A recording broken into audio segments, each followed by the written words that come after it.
स्वामी समर्थ जय जय स्वामी समर्थ।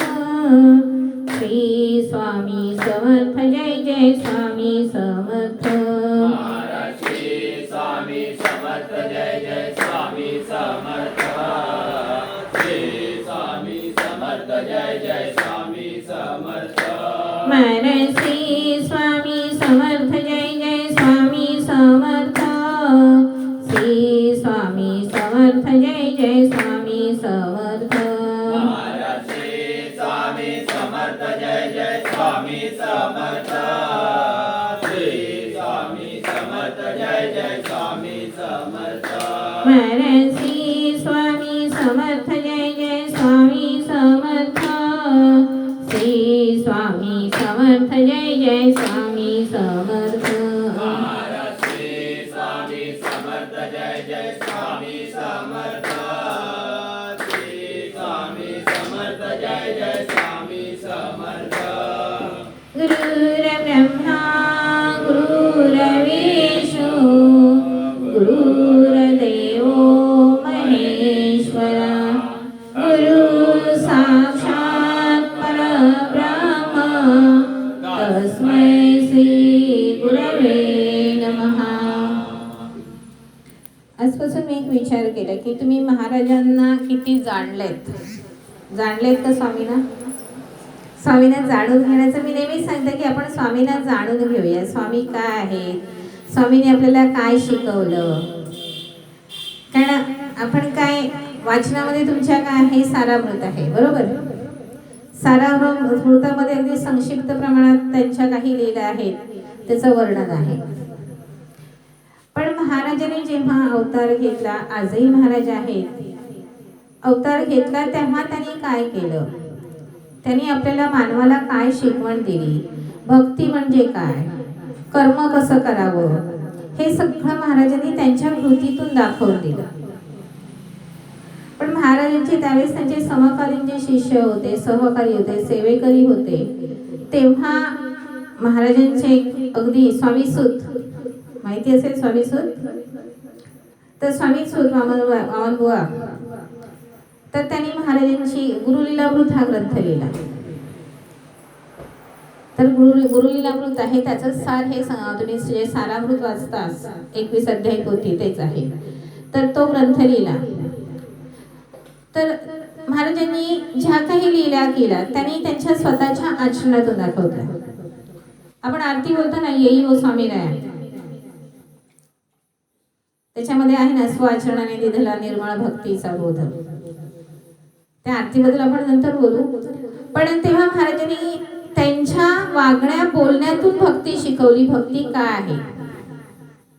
असेच महाराज भटकंती करत असायचे. हिमालयामध्ये बसले होते, हिमालयामध्ये गेलेले. हिमालय म्हणजे ही तपस्व्यांची भूमी, तिथे ऋषीमुनी जास्त, तपस्व्यांची भूमी. आणि असेच ते एका आंब्याच्या झाडाखाली बसले होते. आंब्याच्या झाडाखाली बसले होते. आणि खरं सांगायचं झालं ना, महाराज असे येडागबाळ्यासारखे सर्वसामान्य माणसासारखे राहायचे.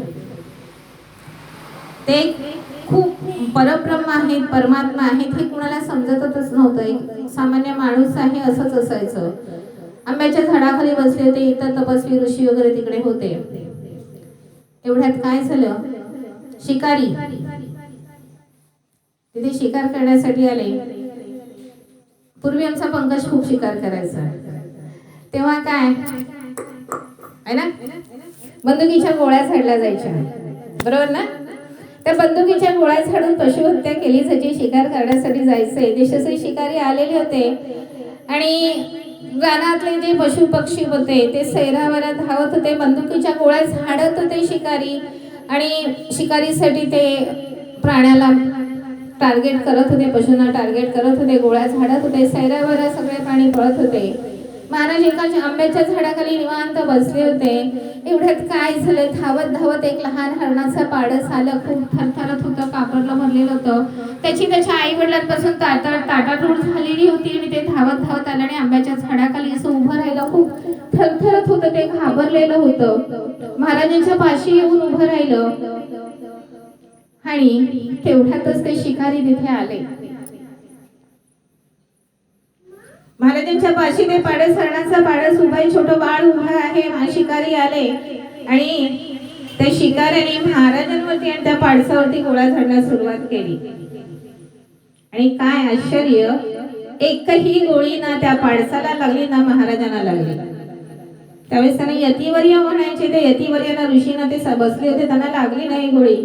आजूबाजूला तपस्वी साधक होते, इतर यात्रेकरू होते. तर ते यात्रेकरू बघत होते, अरे हे शिकारी तर गोळ्या झाडतायत आणि ना त्या हरणाच्या पाडसाला गोळी लागत आहे आणि ना त्या महाराजांना त्या यतिवर्याला गोळी लागत. हे कसं शक्य आहे? आपल्या समोर असा चमत्कार झाला तर आपण काय म्हणतो, फार मोठे कोणीतरी असतील ना.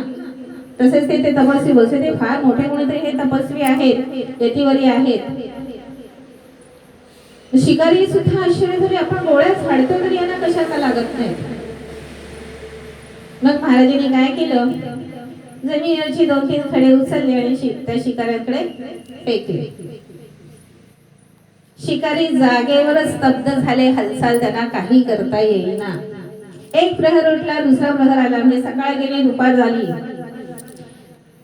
महाराज जसे आजही आपल्या आयुष्यात घटना घडतात, पण आपण डोळसपणे बघत नाही, आपल्याला ते संकेत कळत नाही. आपण चुकतो तेव्हा महाराज शिक्षा देतात आणि आपल्याला पश्चाताप झाला किंवा आपल्याला चूक कळली की महाराज प्रेमळपणे परत मायेने हात फिरवतात. इतके महाराज कनवाळू आहेत, प्रेमळ आहेत. त्यांना ती तशी परिस्थिती दिसली. शिकारी बसले, शिकारी तटस्थ आहेत. महाराजांना दया आली. दुसरा प्रहर लोटला, महाराजांना दया आली. महाराजांनी एक कृपा कटाक्ष त्या शिकाऱ्यांकडे टाकला. शिकारी पूर्ववत झाले, हालचाल करू लागले आणि मग त्या शिकाऱ्यांना मनस्ताप झाला. महाराजांना ते शरण गेले, महाराज आम्ही चुकलो. मग महाराजांनी काय सांगितलं, महाराजांनी त्या शिकाऱ्यांना उपदेश केला, तो तुमच्या आमच्यासाठी सगळ्यांसाठी आहे. हिंसा करू नका, हिंसा करू नका. मुक्या प्राण्यांवर दया करा, मुक्या प्राण्यांना सांभाळा, मुक्या प्राण्यांवर दया करा, त्यांच्यावरती प्रेम करा. आणि जर तुम्ही मुक्या प्राण्यांवर दया केली, प्रेम केलं, तो ईश्वर तुम्हाला सांभाळेल. याच्यातून महाराजांनी आपल्याला आचरण शिकवलं, आपल्याला कर्म शिकवलं, स्वतः कृती केली आणि मग शिकवलंय. कारण महाराजांनी आता ज्या आरतीमध्ये उल्लेख आहे, स्व आचरणाने शिकवला, तर ती आरती एक 5 मिनिटांमध्ये महाराजांनी माझ्या हातून लिहून घेतली होती. मला माहित नाही ते शब्द सुचलेले आहेत, त्यांनी केलेले आहे, सगळं त्यांचं आहे. तर त्यांनी प्रत्येक कृतीतून स्वतः कृती करून दाखवलेली, शिकवली आपण काय करावं आणि काय करू नये. आपण भक्ती काय करतो, मंदिर मठ मूर्ती समोर लोटांगणा घालतो आणि आपल्या घरात आता इथे महाराजांनी काय सांगितलं, मुख्य प्राणी त्या जीवामध्ये सुद्धा परमेश्वर बघा, त्या जीवाची सेवा करा असं महाराजांनी शिकवलं. कृतीतून हिंसा करू नका, पण आपण तसं काही वागत नाही. उदाहरण घ्या ना, आपल्या घरामध्ये काळ्या मुंग्या अशा ढीगभर पसरल्यात आल्या, आपण काय करतो, प्रथम आपल्या डोक्यात कुठला विचार येतो मला सांगा, यांना कसं मारायचं, खरं की नाही सांगा, यांना कसं मारायचं हाच आपल्या डोक्यामध्ये विचार येतो. आपल्याला परमेश्वर तिथे दिसत नाहीत. कारण मी बऱ्याच वेळा प्रत्येक वेळी असं नेहमीच सांगत आले की स्वामी मला बघतायत, एवढंच फक्त डोक्यात ठेवा आणि मग आचरण करा, मग लक्षात येईल की आपण कुठलीही आपल्या हातून चुकीचं कर्म घडणार नाही. पण एक मुंग्या आल्या, कारण खरं सांगायचं झालं हा प्रयोग मी स्वतः करून बघितलेला आहे.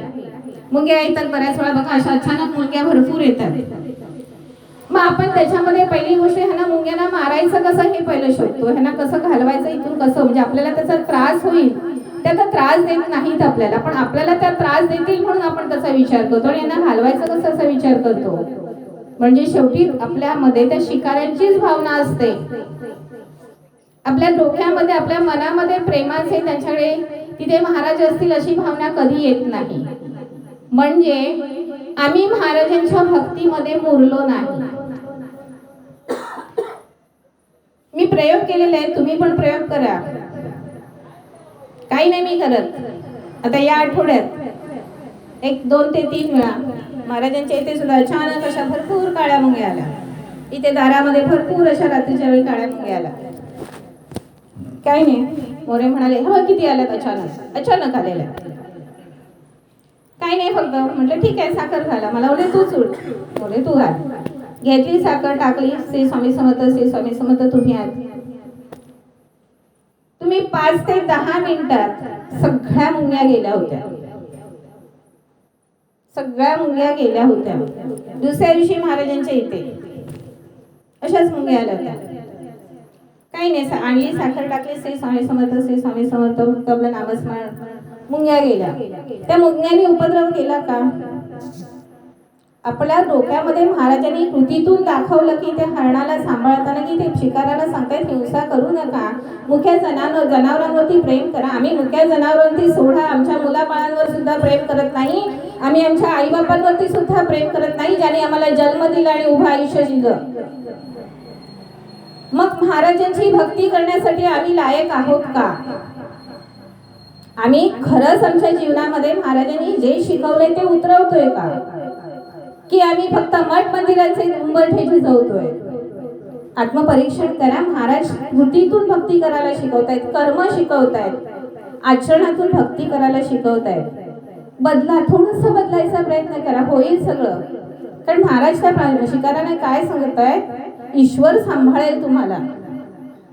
तुम्ही जर तुमचं आचरण सुधारलं, तुम्ही तुमची कर्म सुधारली, तर तो सांभाळणारा बसलाय, तुम्हाला काहीच करावं लागणार नाहीये.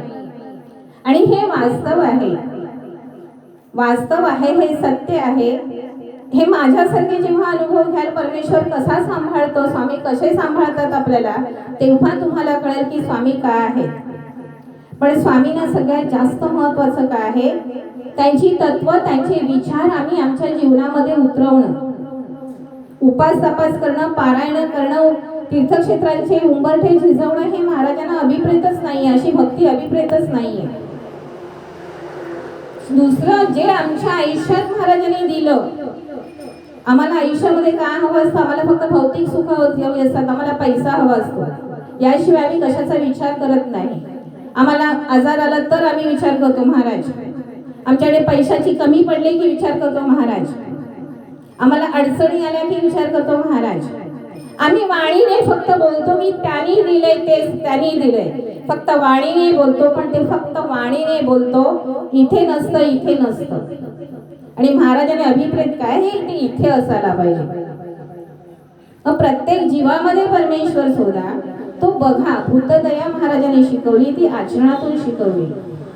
महाराजांची लीला मी इतर वेळी तुम्हाला इतर उपकथा सांगते, पण गेल्या गुरुवारीच ठरवलं होतं कशाला रूपकथा सांगायच्या. तुम्हाला एक एक महाराजांच्या लीला सांगूया, म्हणजे महाराज तुम्हाला समजतील की नक्की महाराज काय आहे. म्हणून महाराजांना जाणून घ्यायचा प्रयत्न करा, म्हणजे आपण आपलं भक्तीचं पाऊल कसं उचललं जाईल आणि आपलं आयुष्य कसं बदलेल. मग आपण न काही मागता, न काही बोलता तो कसा आपल्याला सांभाळेल, तो परमात्मा, परब्रह्म, परमेश्वर आपल्याला कसा सांभाळेल ते बघा. महाराज श्री स्वामी समर्थ, जय जय स्वामी समर्थ. श्री स्वामी समर्थ, जय जय स्वामी समर्थ.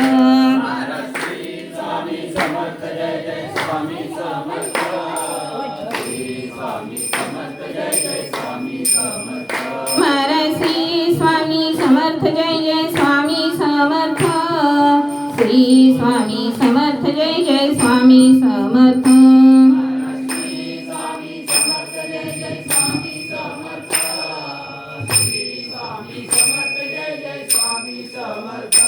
महाराज श्री स्वामी समर्थ, जय जय स्वामी समर्थ. श्री स्वामी समर्थ, जय जय स्वामी समर्थ.